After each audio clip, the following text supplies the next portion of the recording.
दर्शक महानुभावहरू फेरि पनि स्वागत छ। यतिखेर हामी कार्यक्रम मर्निङ मिक्स कार्यक्रम अन्तर्गतकै टिकटक सेगमेन्टमा छौँ। टिकटक सेगमेन्टमा हामीले समाजमा महत्त्वपूर्ण योगदान पुर्याउनुभएका त्यस्ता व्यक्तिसँग भलाकुसारी गर्दै आइरहेका छौँ। आजको बसाइमा हामीसँग हुनुहुन्छ नेपालगञ्ज विमानस्थलका प्रमुख सुभाष शाह। आउनुहोस् उहाँलाई स्वागत गरौँ। स्वागत छ सर। आरामै हुनुहुन्छ? नेपालगञ्ज विमानस्थलमा तपाईँ आउनुभएको 6 महिना भएको छ हैन? कस्तो लाग्दैछ? काम कसरी हुँदैछ? नेपालगञ्ज विमानस्थलमा नियमित रूपमा हुने हवाई यात्राको क्रममा अब सबै charter flight, schedule flight, non schedule flight, medical evacuation जस्ता फ्लाइटहरू र कार्गो फ्लाइटहरू पनि नियमित रूपमा सञ्चालन भइराखेको छ। हजुर। म आउने बेलामा पनि फ्लाइटहरू नर्मल भइरहेको थियो। बिचमा चाहिँ कोभिडले गर्दाखेरि फ्लाइटहरू बन्द हुने अवस्थामा भए पनि हाम्रो नेपालगञ्ज विमानस्थल एउटा यस्तो विशेष विमानस्थल भयो काठमाडौँ पछिको, जसमा कि यो दुर्गमतिर हुम्ला डोल्पातिर सडक यातायात नपुगेको ठाउँमा खाद्यान्न, त्यहाँको मेडिकल सप्लाई यिनीहरूको लागि चाहिँ त्यति बेला पनि हामीले विमानस्थल खुला राखेर सेवा सञ्चालन गऱ्यौँ। हजुर। अनि अहिले त अब नर्मल स्थितिमै आइसकेको छ। अहिले त अब झन् चाडबाडको बेला भएकोले अब कर्णालीतिर दुर्गम क्षेत्रमा धेरैजना यात्रुहरूलाई सेवा सुविधा दिनको लागि हामीहरू एकदम दिनरात काम गरिरहेका छौँ। हजुर। अब तपाईँ आउनु पूर्व र अहिले तपाईँ आइसकेपछिको केही चेन्जेस पाउनुहुन्छ आफूलाई मूल्याङ्कन गर्दा काममा चाहिँ? अब काममा आफ्नो तर्फबाट निरन्तर सुधार गर्ने प्रयास गरिराख्नुपर्छ। हामीले पनि अब यो पहिला भइराखेको व्यवस्थालाई अझै यात्रुहरूलाई सुरक्षित र नियमित भरपर्दो स्तरीय सेवा दिनको लागि हामी पनि एउटा पाटो हुन्छौँ। एउटा वायु सेवा कम्पनी भइगयो, एउटा चाहिँ विमानस्थल भइगयो।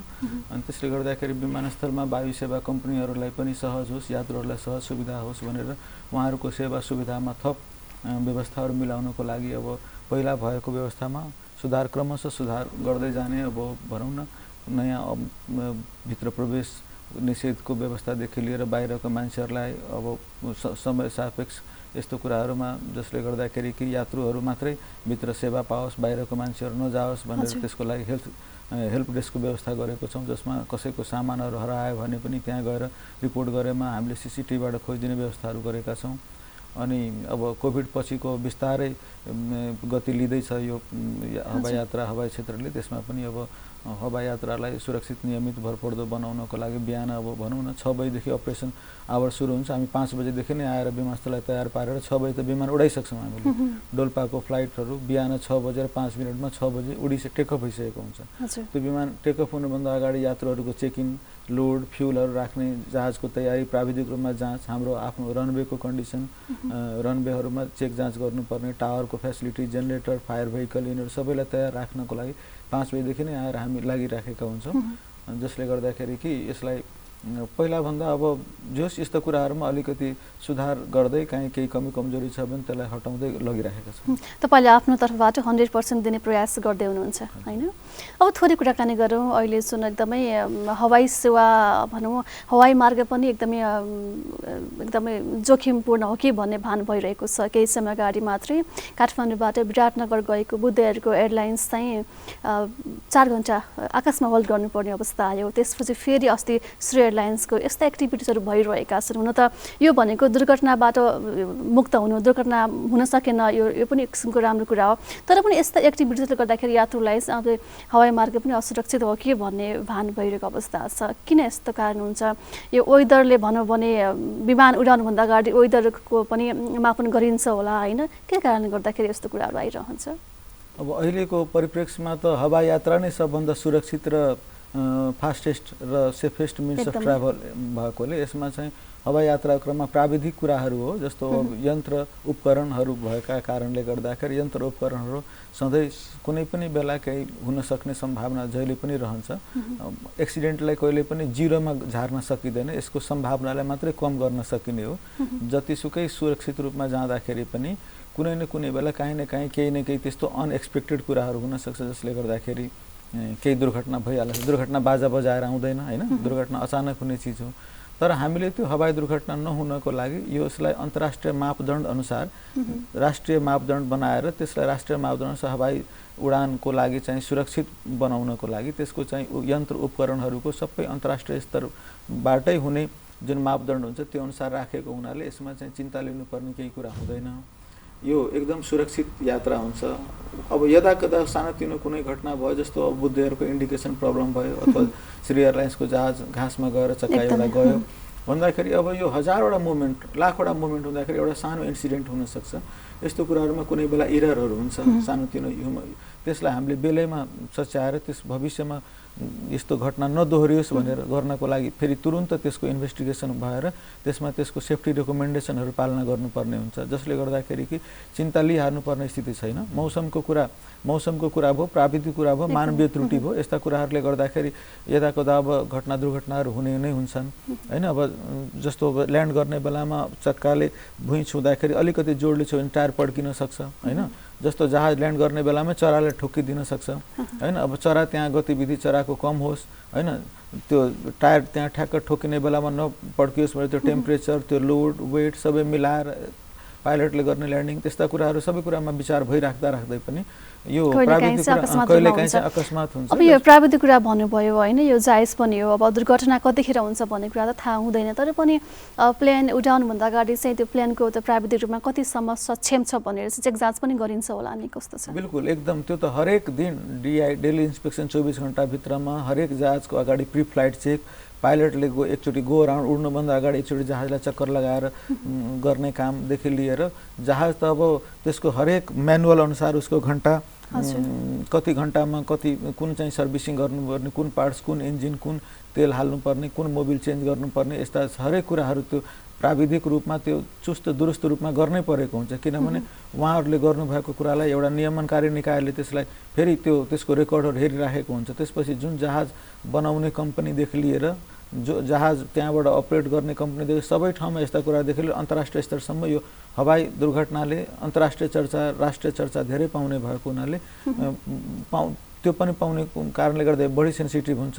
प्राविधिक रूपमा यस्तो कुराहरूमा पूर्ण रूपमा ध्यान दिएर नै गरेको हुन्छ। त्यही भएर भने नि कि हजुरलाई कि यस्तो कुराहरूमा सामान्य रूपमा कहिलेकाहीँ यदाकदालाई रोक्न सकिँदैन कि, तर अब त्यो सानोतिनो कुरा इन्डिकेसन प्रब्लम भनेको अब त्यो भइहाल्यो प्राविधिक रूपमा। अब त्यसपछि त्यसलाई पनि मेकानिजम थियो, जस्तो जहाज त सुरक्षित अवतरण गर्यो नि त हैन। त्यसले गर्दाखेरि त्यो हुँदैमा अथवा सानोतिनो केही कुरा, इभन जहाज इन्जिनै फेल भयो भने पनि सुरक्षित ल्यान्ड गर्न सक्ने अवस्था बनाएको हुन्छ। जहाजको आकार त्यस्तैले माछाको आकारको बनाएको हुन्छ अथवा त्यो पखेटा ठुलो बनाएको हुन्छ, जसले गर्दाखेरि जहाज त्यतिकै पनि ल्यान्ड गर्नु पर्यो भने पनि त्यसलाई चाहिँ ग्लाइड गरेर ल्यान्ड गर्न सकोस्, जसले गर्दाखेरि कि एकदम जहाजमा चढ्दाखेरि डराउनु पर्ने अवस्था छैन। किनभने यस्ता कुराहरू चाहिँ अब दुर्घटना भएको भने झनै कति क्षति हुन्थ्यो होइन। कति नेपालमा चाहिँ एकदमै ठुलो अझै हवाई क्षेत्रप्रति अझै विश्वास गुम्ने थियो। यो सुरक्षित अवतरण हुनु पनि आफैमा राम्रो कुरा हो, तर पनि यस्ता साना साना कुराहरू पनि नहोस् भन्न चाहिँ हाम्रो आम नागरिकहरूको चाह पनि हुन्छ र यो विषयमा पक्कै पनि सम्बन्धित निकायले ध्यान पुर्याउँछ होला भन्ने पनि आशा छ। र यस्ता दुर्घटनाहरू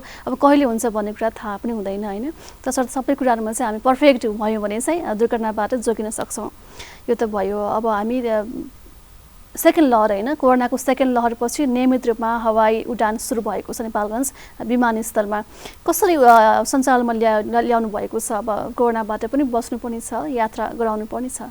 हजुर, सबभन्दा पहिला कोरोनाबाटै सुरु गरौँ। जति बेला कोरोना थियो त्यति बेला पनि हामीले हवाई यात्रा जारी नै राखेको थियौँ। त्यसमा नर्मल पब्लिकले जान पाउँदैन थिए, तर अब जस्तो मेडिकल सप्लाई लिएर आएको डाक्टर, प्राविधिक टोली हुम्ला सिमीकोटमा जस्तो अब अक्सिजन प्लान्ट जडान गर्नु पर्यो, उहाँहरूलाई लिएर पठाउनु पर्यो।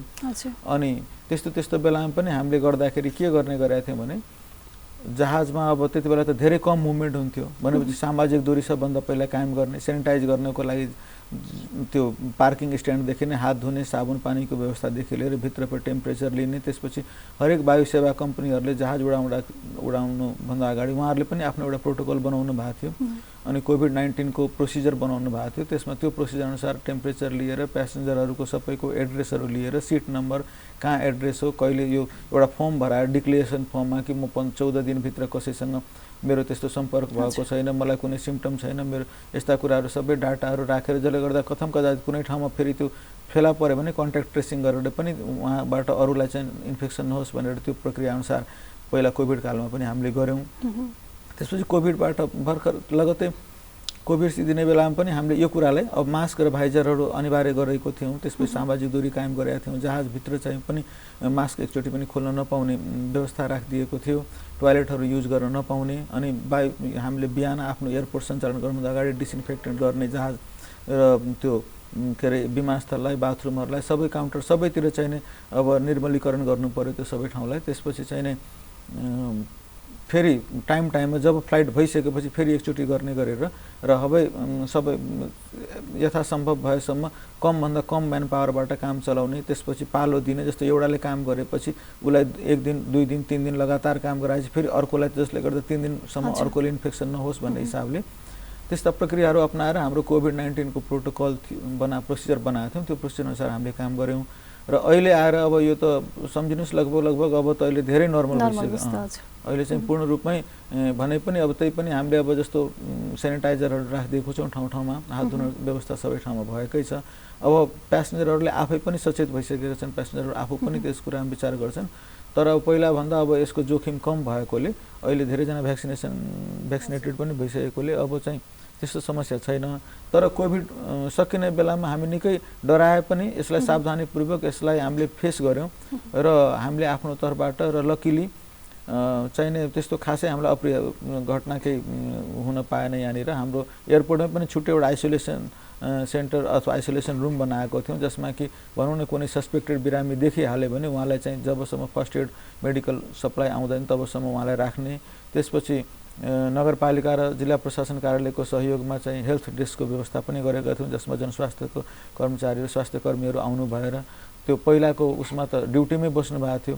एराइभिङ प्यासेन्जरहरूलाई पनि उहाँहरूले टेम्परेचर जाँचेर रेकर्ड लिएर जान दिनुहुन्थ्यो। यसपालि चाहिँ जुन दिन हामीले बोलायौँ त्यसको भोलिपल्टदेखि त्यसपछि फ्लाइट नै बन्द गरिदिएपछि उहाँहरू 1 दिन 2 दिन मात्रै ड्युटी गरेर जानुभयो। त्यस्तो अवस्था परेको बेलामा अथवा आपतकालीन स्थितिमा गर्ने हाम्रो प्रोसिजरहरू छ, त्यसलाई हामीले एयरपोर्ट इमर्जेन्सी प्लानभित्र राखेका हुन्छौँ, इन फ्लाइट कन्टिन्जेन्सी भनेर, जसमा कि आगो लाग्यो भने के गर्ने, महामारी फैलियो भने के गर्ने, जहाज एक्सिडेन्ट भयो भने के गर्ने, होइन। यस्ता सबै कुरामा हाम्रो एउटा प्रक्रिया हुन्छ, कसले कुन रोल एन्ड रेस्पोन्सिबिलिटी सबैको राखेको हुन्छ। त्यो अनुसार काम गर्दाखेरि एउटा डकुमेन्टेड रूपमा हुन्छ। अब नआत्तिकन काम गर्यो भने म्यानेज गर्न सकिन्छ। जस अहिले अब यात्रु पनि स्वयं सुरक्षित रूपमा आउनुहुन्छ, मास्क त सामान्य रूपमा लगाइराख्नु पनि भएको छ होला र तपाईँहरूको आफ्नो छुट्टी एउटा टिम पनि छँदैछ, होइन, जुन अहिले चाहिँ थोरै नर्मल भएको हुनाले त्यति धेरै मात्रामा चाहिँ अब सावधानी नअपनाएको पनि देखिन्छ। उहाँहरू आवश्यक परेकोमा तपाईँहरू एक्टिभेट रूपमा लागि पनि रहनु भएको छ। अब कुराकानी गरौँ यो मौसम, होइन, अब दुर्गम जिल्लाहरूमा चाहिँ अब हुम्ला, डोल्पा, जुम्ला पनि हवाई उडान सुरु भइरहेको छ अहिलेको अवस्थामा पनि। यो मनसुन पनि अहिले थोरै नगटेको अवस्था छ, कति प्रभावित हुन्छ यो विमानहरू चाहिँ वेदरले गर्दाखेरि? हजुर, यो एकदम पहाडतिर जाने वायुयानहरू जुन हुन्छन्, जहाजहरू, तिनीहरू चाहिँ सबै मौसममा भर परेको हुन्छ। किनभने त्यहाँ इन्स्ट्रुमेन्ट, हाम्रो जहाज 2टा नियमले उड्छ, एउटा इन्स्ट्रुमेन्ट फ्लाइट रुल, एउटा visual flight rule. Instrument flight रुलले बादल भयो भने पनि रातिमा पनि आफ्नो इन्स्ट्रुमेन्टको मद्दतले जहाज उडान अवतरण गर्ने भयो। भिजुअल फ्लाइट रुलमा चाहिँ देखेर यो घर क्रस गऱ्यो, यो खोला क्रस गऱ्यो, अब यो पुल आयो, त्यसपछि यसरी गर्ने भिजुअल फ्लाइट रुलहरू हुँदाखेरि त्यसमा चाहिँ मौसमले धेरै ठुलो रोल खेलेको हुन्छ। अब पहाडतिरको मौसमहरूमा पहाड हावाहरूको खोजमा ठोकिएर फेरि हावा जाँदाखेरि अनप्रेडिक्टेबल कहिलेकाहीँ विन्डहरू आइदिन सक्छ।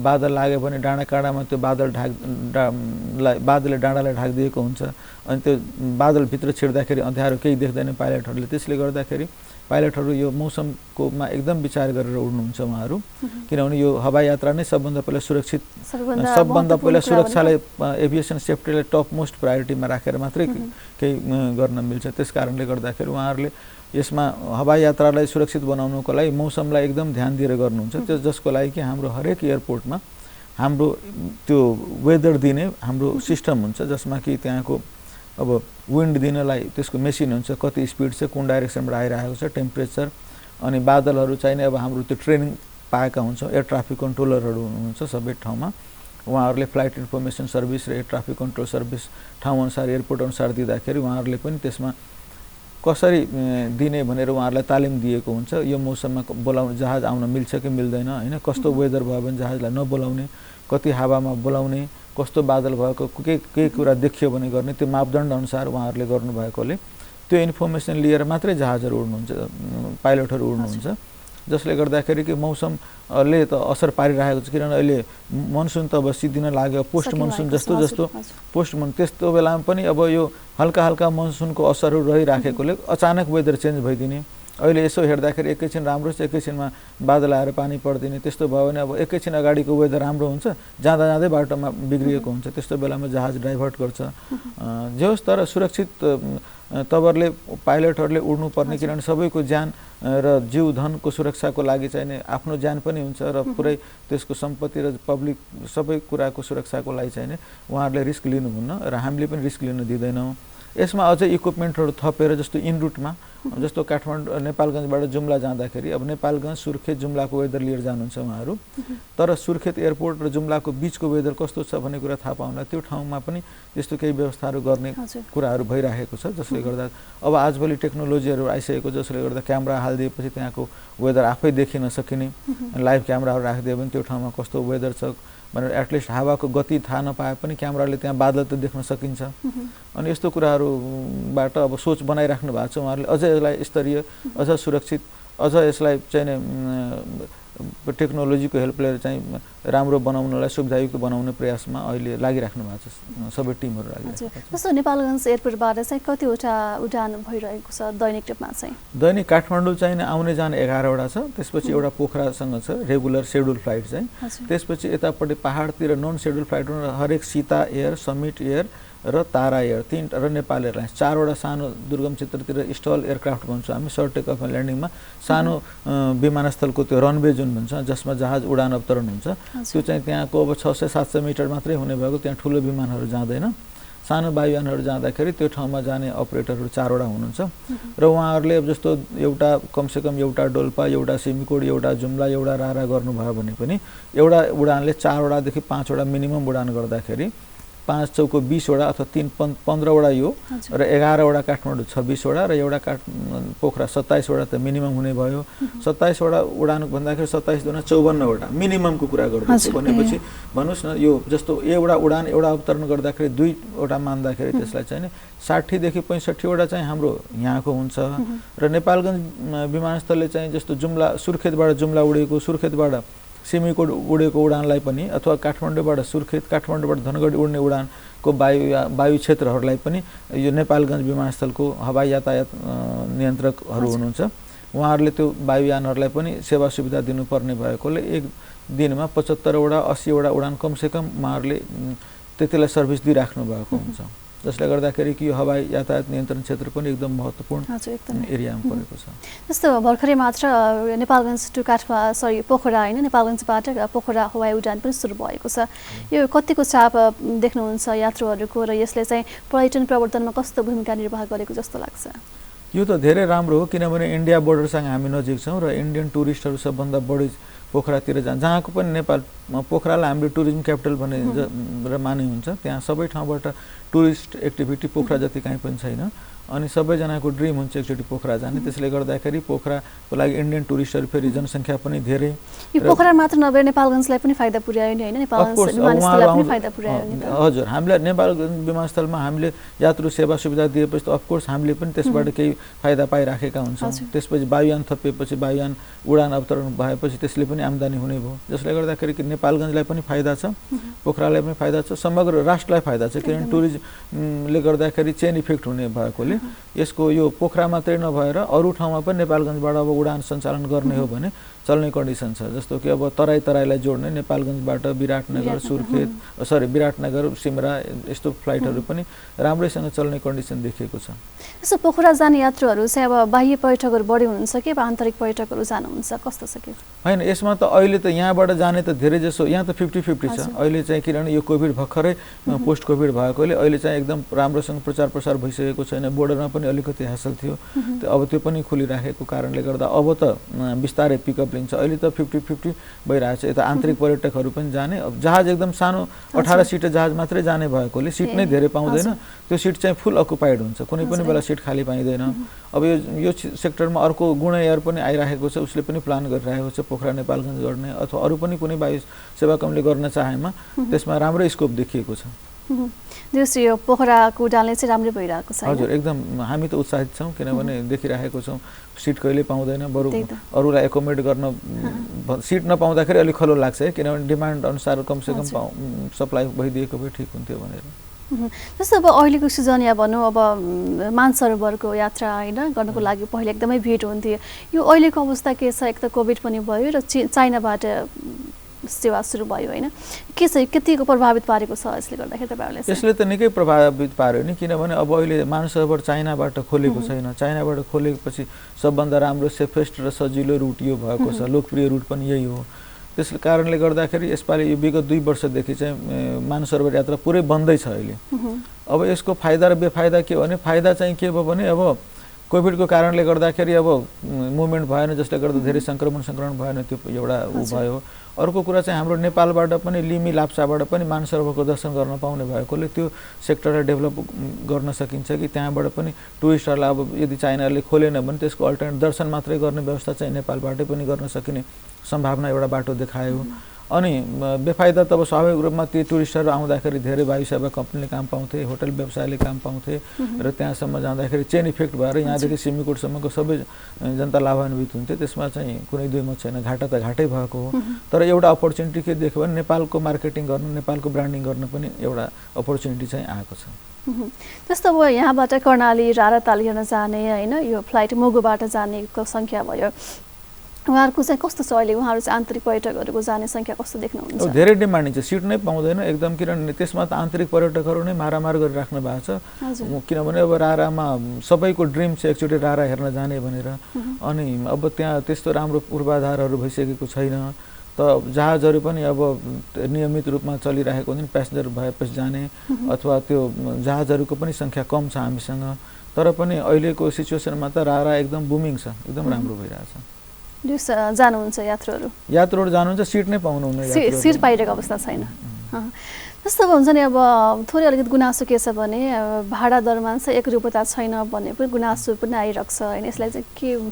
के कारणले गर्दाखेरि चाहिँ त्यो भाडामा एकरूपता नआउने कारण चाहिँ के हो हैन भाडामा चाहिँ अब अलिकति 5000 मा टिकट काटे भन्छ उसले 3000 मा हैन यो गुनासो चाहिँ आइरहेको छ यसमा चाहिँ अब सबभन्दा पहिला डिमान्ड र सप्लाईको कुरा गरौँ हैन यदि धेरै डिमान्ड भएपछि त्यसको भाउ महँगो हुन्छ सप्लाई कम छ भने सप्लाई धेरै भयो डिमान्ड कम भयो भने अटोमेटिक रूपमा भाउ घट्छ जस्तो काठमाडौँ जाने अहिले चाहिँ तपाईँ आज यहाँबाट आज काठमाडौँ जानु भने तपाईँले 2500 देखि 3000 को मै पाउनुहुन्छ टिकट जुन कि 10,300 रुपैयाँ भाडा हो खासमा नेपाल सरकारले एउटा मापदण्ड तोकिदिएको छ के तोकिदिएको सर्टेन एउटा क्यापिङ गरिदिएको छ जस्तो 10,300 काठमाडौँबाट नेपालगञ्ज आउने फ्लाइटमा 10,300 रुपैयाँ भन्दा बढी लिन पाइँदैन तर 10,300 भन्दा कम एउटा न्यूनतम मापदण्ड पनि तोकिदिएको छ जसमा कि 6,000 जति पर्छ 6,000 भन्दा कम लिन पाइँदैन तर 6,000 भन्दा अहिले तपाईँ 3,000 मा टिकट पाउनु भइराखेको छ भनेपछि त त्यो 3,000 मा टिकट पाउनु नियमले चाहिँ नमिल्ने हो तर आखिर जनताले सुविधा पाए नि त हैन अनि त्यसकारणले गर्दाखेरि गभर्नमेन्टले ठिकै छ यसमा चाहिँ अब लोअरमा हामी छोड्दियौँ तर अप्परमा 10,300 भन्दा बढीमा दिन पाउँदैन किनभने त्यो भन्दा बढी यात्रु ठग्न पाइँदैन भन्ने हिसाबले त्यो चाहिँ एउटा गरिएको छ यसमा चाहिँ मिल्यो के अरे कम पैसा लिन चाहिँ मिल्यो जसले गर्दाखेरि 3,000 5,000 7,000 पाउनु भनेको पुरै डिमान्ड र सप्लाई फ्री मार्केट भएकोले 10,300 भन्दा कम उता काठमाडौँबाट आज यता आउन चाह्यो भने 10,300 नै पर्छ यताबाट काठमाडौँ जानुभयो भने 3,000 मा पाउनुहुन्छ किनभने यताबाट सिट खाली छ यात्रु छैन धेरै यात्रु कम चाहिँ खाली पठाउनु भन्दा बरु जे आउँछ त्यसैमा पठाइदिउँ भनेर उहाँहरूले आफ्नो त्यो सिस्टममा राखेर लिइराख्नु भएको छ जसले गर्दा यात्रुलाई नै सुविधा 10,300 तिर्नु परेन उताबाट आउने 10,300 भन्दा बढी लिन पाइँदैन त्यस्तै पहाडतिरको सेक्टरमा पनि सबै ठाउँमा यो एउटा नेपाल सरकारले भाडा दरै तोकिदिएको छ दुर्गम र सुगम यो ट्रङ्क सेक्टर भन्छौँ हामी तराई काठमाडौँ नेपालगञ्ज धनगढी विराटनगर भैरवा यो ठाउँलाई ट्रङ्क सेक्टर भन्छौँ जसमा ठुला वायुयान आउँछन् र पहाडतिर जाने अब काठमाडौँबाटै पनि अब लुक्ला फाप्लु उतातिर जाने र नेपालगञ्जबाट हुम्ला जुम्ला डोल्पा अथवा धनगढीबाट बझाङ बाजुरा जाने यात्रुहरू उहाँहरू ट्रङ्क सेक्टरमा स्टल सेक्टरमा जाने भएकोले त्यो सेक्टरको भाडा दर पनि छुट्टै एउटा मापदण्ड अनुसार एउटा कमिटी बनाएर मन्त्रालयबाट र प्राधिकरणको टोली र अरू वायु सेवा कम्पनी सबै मिलेर भाडा दर तोकेको हुन्छ अनि त्यो नेपाल सरकारले तोकेको भाडा दरलाई नेपाल नागरिकरण प्राधिकरणले अनुगमन गरेको हुन्छ जसले गर्दाखेरि अहिले अब तपाईले खासै गुनासो पाउनुहुन्न यताबाट काठमाडौँबाट नेपालगञ्जबाट चाहिँ मैले के गरिदिएको छु भने यहाँनिर अब जस्तो नेपाल एयरलाइन्सहरूले अहिले तपाईँ नेपालगञ्जबाट रारा जानुभयो भने 5,300 रुपैयाँ भाडा छ भने कसैले 8,000 पनि तिरेको हुनसक्छ त्यो कस्तो किसिमको तिरेको हुन्छ भने तोकेको भाडा 5,300 नै भयो तर तपाईँको सिंगल यतापट्टिबाट तपाईँको म ग्रुपै चार्टर गरेर जान्छु, मलाई उतापट्टि हामीलाई चाहिँ छोडिदियो, स्पेसल हाम्रो लागि फ्लाइट मात्रै देऊ भने त्यस्तोमा तपाईँ 8,000 पनि तिर्नु पर्ने हुनसक्छ। टोकियोको भाडाको दोब्बरसम्म लिन पाउने व्यवस्था छ, तर त्यसको लागि उताबाट उसले खाली आउनु पर्यो, भरेर आउन पाएन। 5,300मा गयो भने उताबाट लिन पाएन। नन सेड्युल फ्लाइट र सेड्युल फ्लाइट, सेड्युल फ्लाइटमा 5,300 हो, नन सेड्युलमा पनि हामीले जाँदाखेरि 5,300मै लग भन्छौँ, उताबाट पनि यात्रु लिएर आउने भयो। र चार्टर फ्लाइट गऱ्यो भने त्यसमा चाहिँ उसले 8,000, 9,000, 10,000सम्म पनि लिन पाउने भयो। अर्को बिचमा एयरलाइन्सहरूले अब यहाँ के हुन्छ भनेपछि सिजनमा अहिले चाहिँ फ्लाइट धेरै प्याक हुन्छ, अर्को जब अफ सिजन हुन्छ त्यति बेला फ्लाइट खाली गएको हुन्छ, प्यासेन्जर के अरे एयरलाइन्सले सिट प्यासेन्जर नै पाउँदैन। त्यस्तो बेलामा पनि उनीहरूले के गरेको हुन्छ भने एउटा ग्रुप फेयर भनेर अथवा ग्रुपलाई सर्टेन मान्छेलाई एउटा जिम्मा दिएको हुन्छ, जिएसए हुन्छ, जेनरल सेल्स एजेन्ट, उनीहरूले चाहिँ ल तिमीहरूले यो फ्लाइटमा काठमाडौँबाट राडा चाहिँ मलाई चाहिँ 2 लाख रुपियाँ देऊ अनि तिमीले चाहिँ नेपाल सरकारले तोकेको भाडा दरमा प्यासेन्जर उठाऊ भनेपछि उसले चाहिँ त्यो जिएसएबाट त्यसरी पनि गरेको हुन्छ।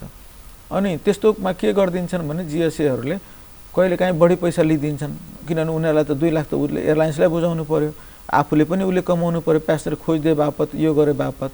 जुन कुरालाई म आएपछि यस्ता कुराहरूमा अलिकति ठिक छ, एयरलाइन्सले आफ्नो बिजनेस पोलिसीको लागि जिएसए राख्नुहुन्छ, प्यासेन्जरलाई गर्नुहुन्छ भने प्रब्लम भएन। तर एयरपोर्टभित्र आउने यात्रुले बकायदा नियमअनुसारको टिकट प्रिन्ट गरेको र त्यो टिकटमा तोकेको भाडा दर लिएर जान पाउने व्यवस्था हुनु पर्यो। कसैले कम्प्लेन गर्यो भने हामीले एयरलाइन्सलाई कारबाही गर्न सक्छौँ, किनभने जिएसए हाम्रो दायरामा छैन, जिएसएलाई हामी चिन्दैनौँ, एयरलाइन्सले जिएसए खोजेको हुन्छ। अनि त्यस्तो कुराहरूमा पनि अहिले चाहिँ म आएपछि अलिकति विचार गरेर उहाँहरूलाई चाहिँ ठिक छ, तपाईँ आफ्नो एयरलाइन्ससँग सम्झौता गरेर तपाईँहरू आफ्नो बिजनेस डिलिङ गर्नुहोस्, तर यात्रुलाई चाहिँ सेवा सुविधा दिने क्रममा चाहिँ यात्रु ठगिनु भएन, उचित समान चाहिँ भाडा जति भए पनि समान चाहिँ भाडा दर हुनु पर्यो भन्ने चाहिँ चाहना हो। तोकेको भाडा दर भित्र मात्रै उडाउनु पर्यो, बढी लिन पाइएन।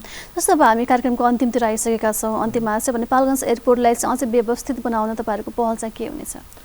नेपालगञ्ज अब हरेक ठाउँमा सुधार गर्ने मैले सुरुमै भनेको थिएँ कि सुधार गर्नलाई निकै नै प्रयास, धेरै सम्भावना हुन्छ जताततै सुधार गर्नलाई। अब यसमा सबभन्दा मेन त सुरक्षित हवाई यात्रा नै हो। अब हाम्रो टर्मिनल बिल्डिङ पनि पुरानो भइसकेको छ, जसमा यात्रुलाई सेवा सुविधा दिन क्रममा चाहिँ अब कुनै ठाउँबाट चुइने, कुनै ठाउँमा टुटेको बनाउँदा पुरानो चिज त पुरानै हुन्छ नि, जतिसुकै बनाएर गरे पनि। त्यसैले नयाँ टर्मिनल बिल्डिङ बनाउने भनेर टेन्डर भइसकेको छ, ठेक्का पनि भइसकेको छ।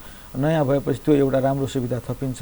त्यसपछि हाम्रो रनवे जुन 1500 मिटर थियो त्यो पनि 200 मिटर बढाएर 1700 मिटर चाहिँ अझ वायुयानहरूलाई एकदम सुरक्षित अवतरण गर्न ठुलो रनवेमा सेफसँग गर्नको लागि व्यवस्था हुन्छ, जसमा कि पिच गर्न मात्रै बाँकी छ। त्यसपछि हामीले नयाँ पार्किङहरू पहिला थोरै थियो, त्यो पार्किङहरूलाई पनि बढाएर अहिले धेरै कमसेकम 8-10 वटा ठुलो जहाजहरू, ठुलो भन्न खोजेको मध्यम जुन यहाँ आउने एटिआर, सिआरजे यो जहाजहरू चाहिँ बस्ने 8 वटा 9 वटा जहाज आरामले पार्किङ गर्न मिल्ने खालको व्यवस्था बनाएको छौँ। राति बस्दाखेरिको लागि अब अफिसहरू, एयरलाइन्सको अफिसहरू राख्नको लागि के अरे छुट्टै बिल्डिङको व्यवस्था गरिराखेको छौँ। यात्रुहरूलाई अब जस्तो घुम्नलाई पार्क सेवा सुविधाहरूमा अब अलिकति भित्र पनि सेवा सुविधाहरू थपिराखेका छौँ। र सुरक्षित हवाई यात्राको लागि फायर फाइटिङ क्याटेगोरीहरूलाई अपग्रेड गर्ने, हाम्रो एटिसीको कम्युनिकेसन नेभिगेसन सिस्टमहरूलाई चाहिँ अपग्रेड गर्ने, यो प्रयासहरू क्रमिक रूपमा आफ्नो प्लान अनुसार भइराखेको छ, जसले गर्दाखेरि कि नेपालगञ्ज एयरपोर्टको भविष्य राम्रै छ भन्ने आश लिन सक्छ।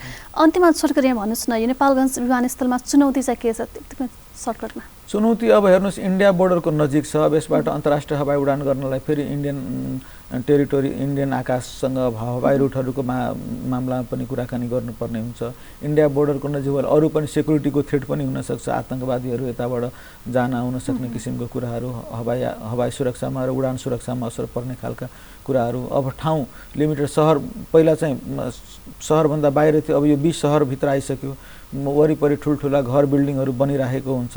अनि त्यो जसले गर्दा ती एयरपोर्टको अब्स्ट्याकलभित्र पर्छन् कि तिनीहरू, अनि जसले गर्दा हवाई यात्रामा वायुयानहरूलाई उडान अवतरण गर्दाखेरि त्यहाँ भएका रुखहरू अथवा घर टहरा यिनीहरूले जुन हाइटमा बनाइदियो भने तिनीहरूले गाह्रो गर्ने हुन्छ। अनि त्यसपछि जङ्गलको नजिक भएर कहिले वाइल्ड लाइफ एनिमलहरू कहिले काहीँ बदल यिनीहरूले पनि दुःख दिइरहेको हुन्छ। अनि यस्ता कुराहरूलाई चुनौतीको रूपमा लिएर हामीले यसलाई क्रमशः रूपमा समाधान गर्दै गइराखेका छौँ। हजुर, हुन्छ। अझै पनि कुराकानी गर्न मन थियो, समय सकिसकेको छ। यहाँसम्म आइदिनु भयो, तपाईँको समय साथको लागि धेरै धेरै धन्यवाद। थ्याङ्क यू, मेरो पनि विचार राख्नलाई यहाँ मौका दिनुभएकोमा थ्याङ्क यू। धन्यवाद।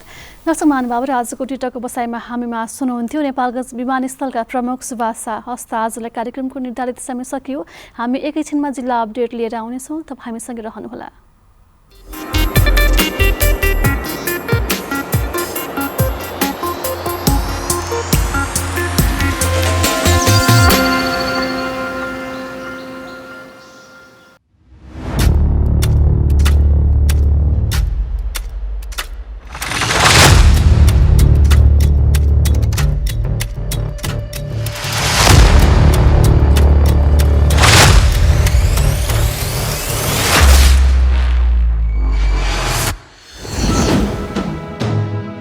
समावेशी आवाज, समावेशी चरित्र, बेग्लै अस्तित्व, पहिचान सर्वत्र। दृश्यहरूको भीडमा तपाईकै दृश्य, कला, संस्कृति र प्रकृतिको शब्दचित्र। अनुहारहरूको भीडमा तपाईकै अनुहार, अनेक नेपालीको एक अनुहार। एनटिभी कोहलपुर। हामी सोच्दछौँ हाम्रो संस्कृति र सभ्यताको धरातलमा उभिएर। हामी बोल्दछौँ विधि, न्याय र समानताको पक्षमा।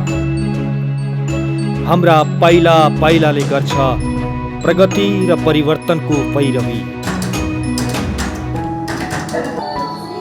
हाम्रो कदम कदममा छ कला, कर्म र कर्तव्य।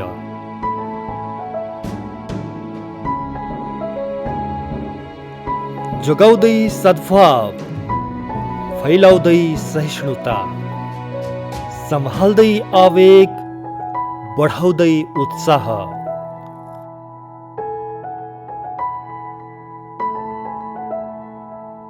प्रकृति, प्राणी र प्रविधिको एक अनुपम त्रिवेणी एनटिभी कोहलपुर।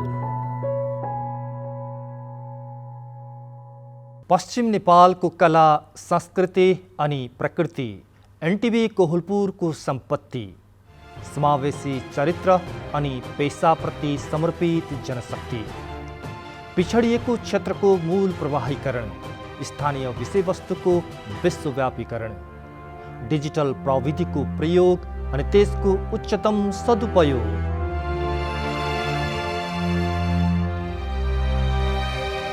कार्यक्रममा विविधता, मौलिक विशेषता अनि समाचारमा विशिष्टता।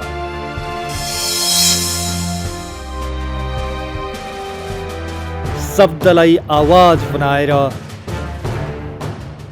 आवाजमा भाषा दिएर,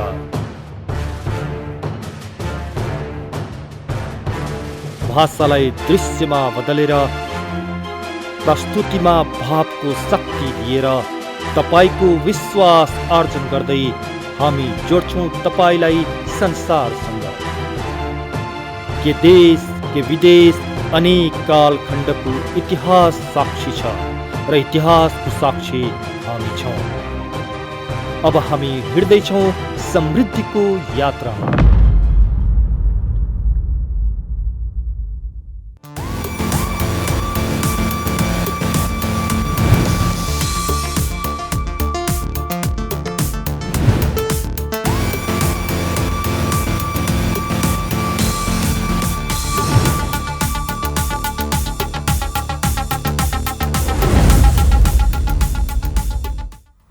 फेरि पनि स्वागत छ दर्शक महानुभावहरू। यतिखेर हामी जिल्ला अपडेटमा छौँ। जिल्ला अपडेटमा हामीले दिनहुँ जसो हाम्रा जिल्ला संवाददाताहरूसँग जिल्लामा भएको अवस्था, जिल्लामा भइरहेका गतिविधिका बारेमा कुराकानी गर्दै आइरहेका छौँ। अब हामीहरू माझ दसैँ भित्रिएको छ। दसैँमा विभिन्न स्थानमा दसैँको चहल पहल सुरु भएको छ।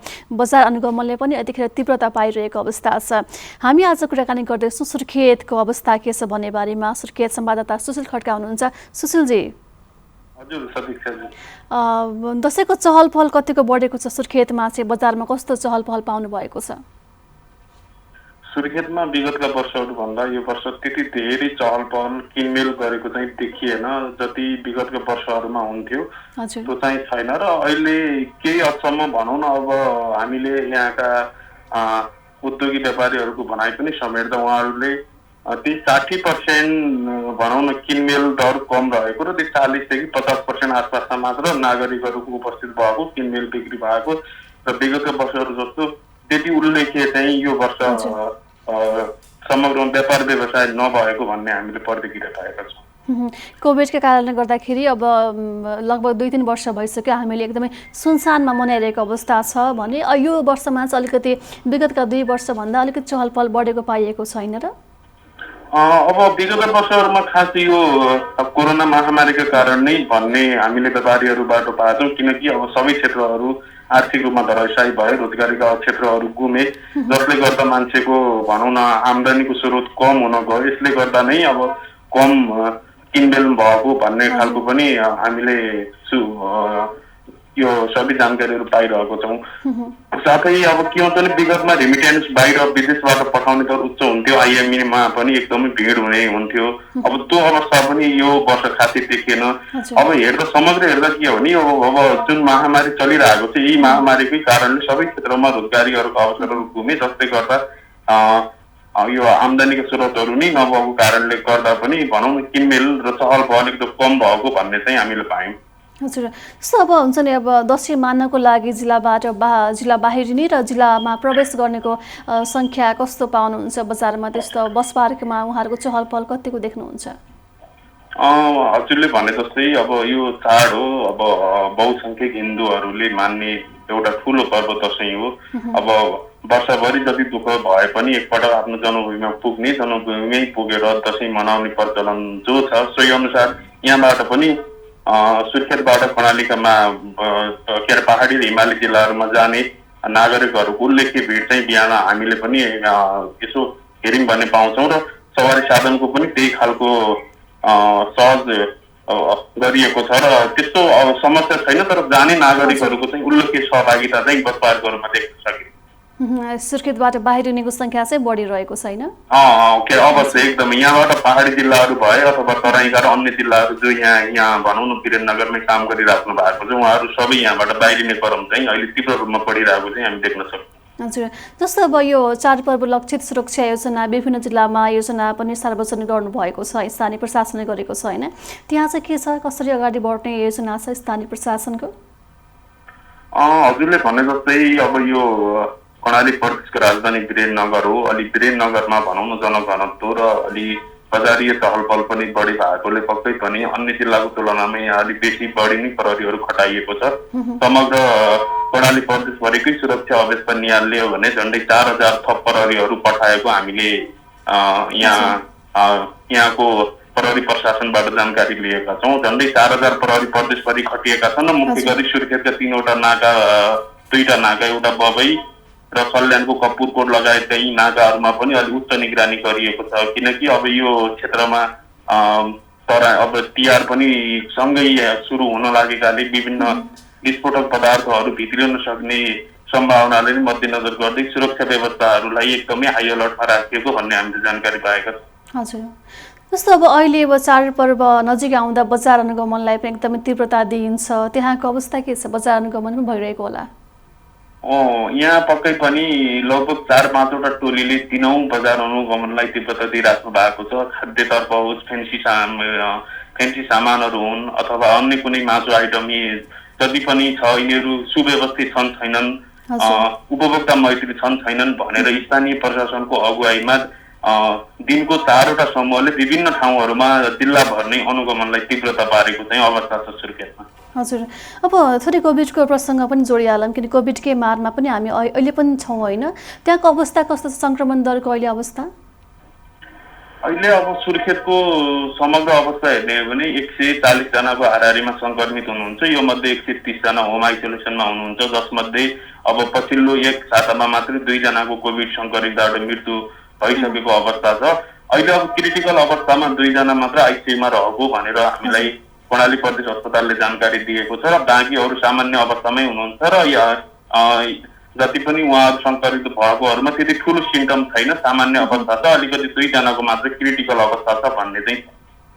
हजुर, जस्तो तपाईँले अब नर्मली हेर्दाखेरि चाहिँ अवस्था चाहिँ नर्मल भएको जस्तो पाउनुहुन्छ कि अझै पनि उहाँहरू चाहिँ स्वास्थ्यको मापदण्ड सावधानी अपनाइरहनु भएको पाउनुहुन्छ? मास्क लगाउने कुराकानी भयो होइन? भौतिक दूरी त अब सम्भव नै भएन, किनभने अब हाम्रो जताततै खोलिसकेको अवस्थामा चाहिँ मास्क लगाउनेहरूको सङ्ख्या चाहिँ कस्तो पाउनुहुन्छ? सामान्य पालना गर्नुभएको छ कि छैन? अब स्वास्थ्यका मापदण्ड हेर्ने भने जुन सरकारले प्रोटोकल बनाएको छ त्यो अवस्था पूर्ण रूपमा लागू भएको चाहिँ हामी पाउँदैनौँ। तर मास्क चाहिँ भनौँ न नागरिकको एउटा भनौँ न जसरी अनिवार्य हात धुने अथवा बाहिर निस्कँदाखेरि जुन हाम्रो मोबाइल दैनिक जीवनमा भनौँ न के छुट्यो भन्दाखेरि मोबाइल छुट्यो भन्ने प्रचलन जस्तै हुन्छ नि, त्यस्तै तरिकाले नागरिकहरूले पनि मास्कलाई अनिवार्य गरेको चाहिँ देखिन्छ। तर जति हुनुपर्ने वीरेन्द्रनगर 90% मास्क लगाएको देखिन्छ भने बाँकी 10% चाहिँ मास्क चाहिँ लगाएको अवस्था चाहिँ छैन। हजुर, हुन्छ सुशीलजी, तपाईँको महत्त्वपूर्ण जानकारीको लागि धेरै धेरै धन्यवाद। धन्यवाद। दर्शक महानुभावहरू, उहाँ हुनुहुन्थ्यो हाम्रा सुर्खेत संवाददाता सुशील खड्का। उहाँको भनाइअनुसार दसैँ सुरु भए पनि त्यति मात्रामा चहल पहल भएको छैन भन्नुभएको छ, किनभने कोभिडको सङ्क्रमण अझै पनि रहिरहेको अवस्थामा जति मात्रामा हुनुपर्ने त्यो चहल पहल भएको छैन र सुर्खेतबाट बाहिरिने सङ्ख्या बढिरहेको भन्नुभएको छ भने त्यहाँ कर्णाली प्रदेशभरि चाहिँ 4000 प्रहरी खटाइएको छ चाडपर्व लक्षित सुरक्षा योजनालाई मध्यनजर गरेर भने त्यहाँ 140 जना चाहिँ कोभिड सङ्क्रमितहरू अहिले सक्रिय सङ्क्रमितको अवस्था छ भन्नुभएको छ भने एक हप्तामा चाहिँ 2 जना कोरोना सङ्क्रमितको ज्यान गएको उहाँले बताउनु भएको छ। यही जानकारीसँगै आजलाई मर्निङ मिक्सको सम्पूर्ण कार्यक्रम सकिन्छ। तपाईँको आजको दिन शुभ रहोस्। नमस्कार।